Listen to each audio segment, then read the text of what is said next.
तो स्वागत है आपका एक बार फिर से आपकी नई वीडियो में। और आज की वीडियो में आपके लिए बहुत ही लल्लन टॉप क्वेश्चन आपके लिए लेकर आया हूं। तो सभी क्वेश्चनों को आपको देखना है और चैनल को अभी तक सब्सक्राइब ना किया हो तो चैनल को सब्सक्राइब कर लीजिए, बेल आइकन घंटी को दबा दीजिए और स्टार्ट करते हैं आज की बेहतरीन क्लास। बहुत ही लल्लन टॉप क्वेश्चन आपके लिए लेकर आया हूं। कुछ पुराने क्वेश्चनों को रिवीजन कराऊंगा और कुछ स्टेट है हमारे उनके लल्लन टॉप जो क्वेश्चन है उनके बारे में भी आपको बताऊंगा। ठीक है, तो बहुत इंपॉर्टेंट क्वेश्चन की आज वीडियो है आपके लिए। पूरी मेहनत के साथ, पूरी लगन के साथ, पूरी ईमानदारी के साथ आज की वीडियो देखना और हो सके तो इसे नोट डाउन करना। ठीक है, तो आइए मित्रों शुरुआत करते हैं पहले क्वेश्चन की। पहला क्वेश्चन हमारा कि किस राज्य में देश की पहली एजुकेशन टाउनशिप बनेगी। तो मित्रों आप सभी को बता दें कि अपने उत्तर प्रदेश में, यानी कि अपने उत्तर प्रदेश में क्या किया जाएगा, एजुकेशन टाउनशिप बनाई जाएगी, है ना। और आप सभी को बता दें ये किसकी तर्ज पर बनेगी, तो सिंगापुर की तर्ज पर ये बनने वाली है। इसके तहत क्या होगा, तो एक ही स्थान पर विभिन्न प्रकार की शिक्षा, रोजगार, कौशल सिखाया जाएगा। यानी एक ही स्थान पर आपको शिक्षा, बढ़िया बुनियादी शिक्षा और अच्छे प्लेटफॉर्म से जो हमारे बेहतरीन से स्पेशलिस्ट टीचर होंगे उन सभी के द्वारा शिक्षा दी जाएगी, कौशल दिया जाएगा और रोजगार के अवसर दिए जाएंगे। तो ये काम शुरू किया है योगी आदित्यनाथ जी के द्वारा स्टार्ट किया गया है उत्तर प्रदेश से। ठीक है, आप सभी को याद रखना है। और किसकी तर्ज पर, तो अमेरिका की तर्ज पर। अब आइए जान लेते हैं अमेरिका के बारे में थोड़ा सा और उसके बाद जानेंगे कि शिक्षा से संबंधित हमारा जो क्वेश्चन आया है तो शिक्षा से संबंधित कुछ बातें जानेंगे। और आया है अपना उत्तर प्रदेश, तो उत्तर प्रदेश के बारे में जानेंगे। पहले अमेरिका के बारे में जानते हैं। तो अमेरिका की राजधानी है वॉशिंगटन डीसी। यहाँ का एक फेमस शहर है जिसका नाम है न्यूयॉर्क, जो कि हडसन नदी के किनारे है। कमेंट बॉक्स में जल्दी से बताइए कि न्यूयॉर्क में किसका हेडक्वार्टर है। ठीक है, आप सभी को बताना है। तो मित्रों यहाँ पर आपको याद रखना है यूएनओ का हेडक्वार्टर कहाँ पर है, न्यूयॉर्क में ही है। और ये किस नदी के, तो हडसन नदी के किनारे बसा हुआ है। अब जल्दी से बताइए मुझे कि अमेरिका और कनाडा के मध्य कौन कौन सी झील यहाँ की सीमा का निर्माण करती हैं। जल्दी से कमेंट बॉक्स में आप एक एक अक्षर लिख के मुझे बता दीजिए, मैं आपका इंतजार कर रहा हूँ कमेंट का। ठीक है, तब तक मैं आपको बताता हूँ कि यहाँ पर 49 डिग्री जो रेखा है यह अमेरिका और कनाडा के मध्य सीमा बनाती है। लेकिन इसके बाद आपकी 5 झीलें भी हैं जो सीमा बनाती हैं, इनका नाम आप जल्दी से बताइए। अगर मैं बात करूं 49 डिग्री रेखा की, तो 49 डिग्री रेखा इसका नाम है मेडिसन रेखा। आप सभी को याद रखना होगा क्या नाम है इसका, तो मेडिसन रेखा इसका नाम है। ये पॉइंट आपको याद रखना होगा, किसी ने नहीं बताया होगा आपको आज तक। ठीक है, अगर उत्तर प्रदेश की बात करें तो आपको एक पुराने क्वेश्चन की ओर लिए चलता हूं जिससे आपका उस पुराने क्वेश्चन का भी रिवीजन होगा और इसके साथ साथ यूपी स्पेशल का भी आपका बेहतरीन सा रिवीजन हो जाएगा। देखिए मित्रों, कुछ समय पहले मैंने आपको एक क्वेश्चन पढ़ाया होगा पंचामृत योजना। तो ये पंचामृत जो योजना थी ये उत्तर प्रदेश के लखनऊ से स्टार्ट की गई थी, इसको आपको याद रखना है। और गन्ने की बेहतरीन उत्पादन के लिए या गन्ने के जो उत्पादन है उसको बढ़ाने के लिए इसे स्टार्ट किया गया था। गन्ने के उत्पादन में 5 विधियों के बारे में बताया गया था, ट्रेंच विधि, पेंडी विधि, ट्रिप इरिगेशन, मचलिंग और सह फसल। इसके द्वारा पंचामृत योजना को बढ़ावा दिया जाएगा, यानी गन्ना के उत्पादन को बढ़ावा दिया जाएगा। ये किसानों की आय दुगना हो सके उसके लिए कार्य किया गया था। और आप सभी को पता है कि किसानों की दुगनी आय के लिए किस समिति की सिफारिश हुई थी, तो अशोक दलवाई की समिति की सिफारिश हुई थी। ठीक है, बात करनी थी योगी आदित्यनाथ यहाँ के सीएम हैं और यहाँ की जो हमारी आनंदीबेन पटेल हैं ये राज्यपाल हैं। इसी के साथ साथ उत्तर प्रदेश से ही स्कूल चलो अभियान शुरू किया गया था श्रावस्ती से। और आपको बताया श्रावस्ती किसके लिए फेमस है, तो जो हमारे बुद्ध भगवान हैं इनके द्वारा क्या किया गया था, सर्वाधिक उपदेश दिए गए थे यहीं से। ठीक है, फर्स्ट पैरा बैडमिंटन एकेडमी है ये कहाँ पर खुलेगी, लखनऊ में ही। ठीक है, नेक्स्ट यहाँ के क्षेत्रफल की बात करें तो 2,40,928 किलोमीटर यहाँ का वर्ग है। उत्तर से दक्षिण की लंबाई की बात करें तो 250 किलोमीटर और पूरब से पश्चिम की लंबाई की बात करें तो 650 किलोमीटर है। लोकसभा सीटों की संख्या 80 है, राज्यसभा सीटों की संख्या 31 है, विधानसभा सीटों की संख्या 403 है, विधान परिषद सीटों की संख्या 100 है। कुल जिले यहाँ पर 75 हैं। यहाँ पर कुल मंडलों की संख्या 18 है और सबसे बड़ा जो जिला है क्षेत्रफल की दृष्टि से वो लखीमपुर खीरी है और क्षेत्रफल की दृष्टि से सबसे छोटा जिला है इसका हापुड़। और मैंने आपको एक और चीज़ बताई थी कि ये हमारा उत्तर प्रदेश है। अगर उत्तर प्रदेश के उत्तर में देखें तो सहारनपुर इसका अंतिम जिला है, दक्षिण में देखें तो सोनभद्र इसका अंतिम जिला है, जबकि पश्चिम में इसका एक जिला देखें तो उसका नाम है शामली। कौन सा मित्रों, शामली।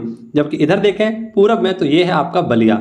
ठीक है, और बलिया से आपको बताया कौन सी नदी होकर गुजरती है, तो बलिया से गंगा नदी होकर गुजरती है। ये पॉइंट भी आपको याद रखना है। बहुत ही मोस्ट इंपोर्टेंट क्वेश्चन है जो सारे के सारे मैंने आपको कम समय में समझाने की कोशिश की है। आप सभी को बताया छतरी योजना, तो ये छतरी योजना भी कहाँ की है? अपने यूपी की है। इसी प्रकार से आपको याद रखना होगा उज्ज्वला योजना। कौन सी मित्रों? उज्ज्वला योजना है ना, या उजाला योजना, माफ करना, उजाला।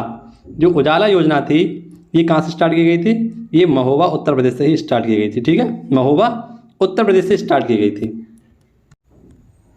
अगला क्वेश्चन है आपका क्वेश्चन नंबर 2। बेहतरीन सा क्वेश्चन है, गौर से सुनिएगा सारे पॉइंटों को। बहुत ही नए नए पॉइंट आपको बताने वाला हूं, सभी पॉइंटों को गौर से सुनना। क्वेश्चन है पहला हमारा कि किसके द्वारा गोबर से संपीड़ित अपने पहले बायोमास परियोजना की शुरुआत की है?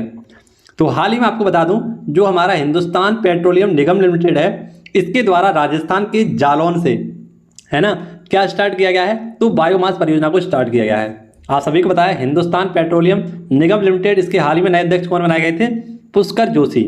ये पॉइंट आपको याद रखना है। जो कि आपको बता दूं कि बायोमास जो परियोजना है, इसे हरित ऊर्जा पर्यावरण प्रवर्धन के लिए स्टार्ट किया गया है। इसके लिए उपयोग में क्या क्या लाया जाएगा? तो डेली पर डे पर 100 टन गोबर, और कैसा गोबर? गाय का गोबर इसमें यूज किया जाएगा। ठीक है, इसका किसके तहत क्रियान्वयन होगा? तो आपको बताया एक योजना चलाई गई थी गोवर्धन योजना। इस गोवर्धन योजना के तहत इस बायोमास को क्रियान्वित किया जाएगा। अब HPCL की बात आई तो हमने बताया आपको इसके हेड कौन है? पुष्कर जोशी। ONGC की पहली महिला अध्यक्ष कौन है? तो अलका मित्तल। BPCL इसके अध्यक्ष कौन है? तो अरुण कुमार। और AAI इसके हेड कौन है? संजीव कुमार। बात आई है राजस्थान की, तो राजस्थान के CM है, आपको पता होना चाहिए, अशोक गहलोत। कौन है मित्रों? अशोक गहलोत। इसी के साथ यहाँ के गवर्नर हैं, गवर्नर की बात करूँ तो कलराज मिश्र हैं। कौन है मित्रों? कलराज मिश्र। इसी के साथ साथ आपको याद रखना है लोकसभा सीटों की संख्या है यहाँ पर 26, राज्यसभा सीटों की संख्या है यहाँ पर 11, और विधानसभा सीटों की संख्या है यहाँ पर 200। ठीक है, ये पॉइंट आपको याद हुआ। राजस्थान भारत का क्षेत्रफल की दृष्टि से सबसे बड़ा क्या है? एक जिला राज्य है, जिसका सबसे बड़ा जो जिला है वो कौन सा है? कमेंट बॉक्स में मुझे बताइए। ठीक है, और इसके साथ साथ यहाँ के सबसे बड़ा जनसंख्या के दृष्टि से कौन सा जिला है, इसका नाम भी बताइए। कमांड जल्दी से कीजिए। तब तक मैं आपको एक क्वेश्चन और बता देता हूँ कि जो हमारा राजस्थान है, यहाँ पर एक शहर है जिसका जिले का नाम है अजमेर। इस अजमेर को क्या कहा जाता है? तो राजस्थान का हृदय कहा जाता है। क्या कहा जाता है? राजस्थान का हृदय कहा जाता है। ये पॉइंट आपको याद रखना होगा। बात करें यदि जयपुर की, तो जयपुर यहाँ की राजधानी है और ये वर्ल्ड हेरिटेज सिटी में शामिल हुई है। किस में शामिल हुई है मित्रों? वर्ल्ड हेरिटेज सिटी में शामिल हुई है। इसीलिए इसे पिंक सिटी के नाम से जाना जाता है। किस सिटी के नाम से? पिंक सिटी के नाम से जाना जाता है। ये पॉइंट सारे के सारे आपको याद रखने हैं। यहीं पर हम बात करें तो एक परमाणु संयंत्र भी है, और इस परमाणु संयंत्र का नाम है रावत भाटा। क्या नाम मित्रों?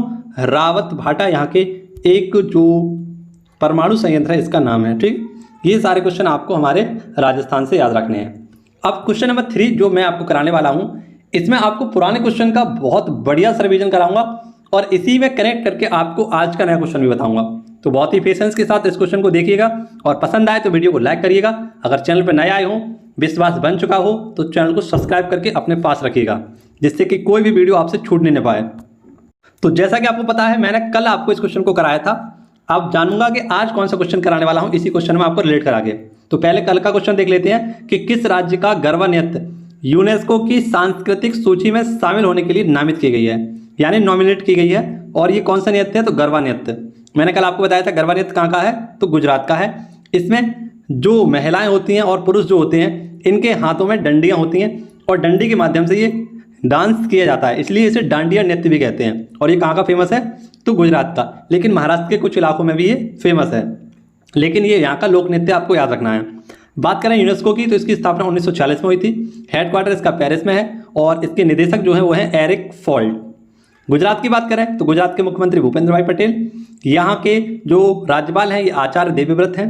लोकसभा सीटों की संख्या 26 है, राज्यसभा सीटों की संख्या 11 है, जबकि विधानसभा सीटों की संख्या यहाँ पर आप सभी लोग ठीक कर लें 182 है। कितने मित्रों? 182। ये पॉइंट आपको याद रखना है। गुजरात का जो तट है वो भारत का सबसे लंबा तट है, जिसकी लंबाई लगभग 1600 किलोमीटर है। यहीं पर आप सभी को बताना चाहिए जो कपास का उत्पादन होता है वो सबसे ज़्यादा होता है। बात करें यदि वर्ल्ड हेरिटेज साइट की, तो भारत की जो 40वीं वर्ल्ड हेरिटेज साइट है उसका नाम है धौलावीरा, ये भी गुजरात में स्थित है। इसी के साथ साथ एकमात्र जो बंदरगाह था हमारा हड़प्पा सभ्यता का, उसका नाम है लोथल। ये लोथल भी कहाँ पर है? गुजरात में ही है। यहाँ की कुल अमूर्त धरोहर कितनी है? तो आप सभी को याद रखना वर्ल्ड हेरिटेज साइट में अमूर्त धरोहरों की संख्या है 14 और 14वीं है दुर्गा पूजा। हाल ही में गुजरात में डिफेंस एक्सपो का आयोजन किया जाएगा और कहाँ पर, गांधीनगर गुजरात में। WHO का ट्रेडिशनल मेडिकल सेंटर कहाँ पर है, तो जामनगर गुजरात में ही है। सीमा दर्शन योजना ये गुजरात की है और लड्डू वितरण योजना ये भी कहाँ की, गुजरात की है। अब आपको आज का हमारा जो क्वेश्चन है उसे रिवाइज कराता हूँ। क्वेश्चन क्या है आज का हमारा करंट अफेयर का, गुजराती भाषा दिवस। तो ये क्वेश्चन काफ़ी आम सा था तो मुझे इतना इंपॉर्टेंट नहीं लगा, लेकिन मैं आपको बता देता हूँ गुजराती भाषा दिवस कब मनाते हैं, तो 24 अगस्त को मनाते हैं। एक महान लेखक हैं, इनके उपलक्ष्य में इस दिवस को मनाया जाता है और उनका नाम है वीर नर्मद। इनकी जयंती पर मनाया जाता है। इनका जन्म जो गुजरात के सूरत में हुआ था, ये पॉइंट आपको याद रखना है। लेकिन वैसे अगर आपसे पूछे गुजरात का स्थापना दिवस कब मनाते हैं, तो गुजरात का स्थापना दिवस 1 मई को मनाते हैं। कब मित्रों, 1 मई को, कंफ्यूज मत होना। गुजरात का भाषा दिवस कब मनाते हैं, यानी गुजराती भाषा दिवस कब मनाते हैं, तो इसे 24 अगस्त को मनाया जाता है, जो हाल ही में कल परसों हमने बनाया था। ठीक है, अब बढ़ते हैं आपके आज के क्वेश्चन पर और अगले क्वेश्चन पर। ये क्वेश्चन आपका बहुत ज़्यादा इंपॉर्टेंट है, क्योंकि अगर भारत में कोई भी काम पहला करने वाला होगा तो वो अपना केरल ही होगा। ठीक है, तो इसी प्रकार से एक और पहले कारनामे में आगे आ चुका है अपना केरल। और केरल की अगर हम बात करें तो इसने हाल ही में पहली सरकारी स्वामित्व वाली ऑनलाइन टैक्सी सेवा शुरू की है। और मित्रों आपको बताना चाहूँगा केरल के द्वारा यह काम किया गया है। केरल के द्वारा बहुत सारे काम किए गए हैं, उस सारे काम गिनवाऊंगा, उससे पहले इस क्वेश्चन के बारे में जान लीजिए। ये जो ऑनलाइन टैक्सी है इसका नाम है केरल सवारी। क्या नाम है मित्रों, केरल सवारी। ये खासकर उन बच्चों और महिलाओं के लिए बनाया गया है जो सुरक्षा के अभाव में हैं। ठीक है, यानी में इसमें बहुत ही बेहतरीन तरीके से सारी फैसिलिटीज दी जाएंगी इस सवारी में, इस जो ऑनलाइन टैक्सी है। और इसके साथ साथ मित्रों यहाँ पर एक पैनिक बटन भी दिया गया है कि अगर किसी भी आपको असुरक्षितता का माहौल पता चलता है तो उस पैनिक बटन को दबाकर आप अपनी सुरक्षा को बढ़ा सकते हैं। ठीक है, तो आपातकाल की स्थिति में इस पैनिक बटन को आप दबाकर अपनी सुरक्षा को मुहैया करा सकते हैं और डायरेक्ट सूचना करा सकते हैं पुलिस स्टेशन के लिए। तो ये बेहतरीन सा काम किसने किया है, केरल ने। केरल की राजधानी क्या है, तिरुवनंतपुरम। और केरल में हाल ही में नए मुख्यमंत्री बने थे कौन, पिनरई विजयन। यहाँ के राज्यपाल कौन है, तो मोहम्मद आरिफ खान है। लोकसभा सीटों की संख्या 20 है, राज्यसभा सीटों की संख्या 9 है और विधानसभा सीटों की संख्या है 41। तो ये बेहतरीन से क्वेश्चन आपको याद रखने हैं। अब बात करते हैं केरल स्पेशल की। आशा करता हूँ आपको अगर केरल पसंद आएगा और केरल से संबंधित क्वेश्चन पसंद आएंगे तो आप एक लाइक कर देना, और कुछ क्वेश्चन भी आपसे पूछूंगा उसका आंसर भी दे देना। कुछ समय पहले मैंने आपको बताया था कि केरल ने खुद की इंटरनेट सेवा भी स्टार्ट की है। तो किसके द्वारा की गई थी, केरल के द्वारा। इसने अपना खुद का OTT प्लेटफॉर्म बनाया है जिसका नाम है सी स्पेस, ये भी केरल के द्वारा। 100% सैनिटरी मुक्त बनने वाला पहला गांव कौन सा था, तो ये है अपना कुवलंगी, ये भी केरल में ही है। पहला ग्राफीन नवाचार केंद्र किसने खोला था, तो ये भी केरल ने खोला था। पहला वर्ल्ड एटलस किसने जारी किया, तो ये भी केरल ने किया। और पहली बालिका पंचायत कहाँ पर थी, तो पहली बालिका पंचायत आपको याद रखनी है गुजरात में थी। ठीक है, ये आपको याद रखना है। एक कुनरिया गांव है, कुनरिया। इस कुनरिया गांव में क्या किया गया, पहली बालक पंचायत का यानी बालिका पंचायत का आरंभ किया गया था। ठीक है, ये आपको याद रहेगा। अब ऊपर आपको एक छोटा सा क्वेश्चन दिख रहा होगा, इसके बारे में बता देता हूँ। चलो, विश्व के बेस्ट शहरों में टॉप 10 में हमारे 2 शहर आए थे। 8वें नंबर पर आया था जयपुर और 10वें नंबर पर आया था उदयपुर। ठीक है, और वर्ल्ड में पहले स्थान पर कौन था, तो ओस्कवा। ये ओस्कवा कहाँ पर है, मैक्सिको में। आप सभी को पता है कि हाल ही में क्वेश्चन हमने पढ़ा था कि मैक्सिको की तर्ज पर भारत में क्या बनाया गया है, तो मैक्सिको की तर्ज पर ही भारत में बनाया गया है नाइट सफारी। और नाइट सफारी कहाँ पर बनाई जाएगी, तो लखनऊ में। और लखनऊ कहाँ पर है, उत्तर प्रदेश में। ठीक है, याद रहेगा आपको। ये क्वेश्चन मैंने आपको बहुत ही शॉर्ट माध्यम में याद करा दिया। अगला क्वेश्चन आपके लिए बहुत मोस्ट इंपोर्टेंट क्वेश्चन है, NSG। आप सभी लोग जानते हैं NSG, और NSG की स्थापना हुई थी 1984 में।